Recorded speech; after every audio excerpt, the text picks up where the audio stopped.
সন্ধ্যাবেলা মেজাজ ঠান্ডা হয় একটু চা পেলে, মন বলে ভালোই হতো মশলাটি খেলে। বানাবো আমি মশলা চা। এদিকে 3জন চাকর বসে আছে, তাই 1.5 কাপ জল নিয়ে ফুটতে দিয়ে ওদিকে মশলা ম্যাজিকটা করে ফেলি। 1 টুকরো দারচিনি, 2টো এলাচ, 2টো লবঙ্গ, 3টে গোলমরিচ নিয়ে গরম করে হালকা ভেঙে দিলাম ধামাকা। 1 টুকরো আদা নিয়ে গ্রেটার দিয়ে ঘষে করলাম ঝাঁঝা। মিষ্টি তো চাই, 1.5 চামচ চিনি দিয়ে মশলার মিক্সচারে কি সুগন্ধ। 2 কাপ দুধ ঢেলে দিলাম, ধীরে ধীরে ফুটছে।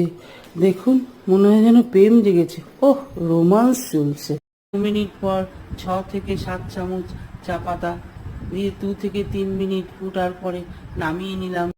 হলো না সিনেমাওয়ালা মশলা চা। তা ভিডিওটি ভালো লাগলে লাইক করো, শেয়ার করো আর সাবস্ক্রাইব করতে ভুলো না। চা দিয়ে তো বন্ধুত্ব শুরু, তাই না?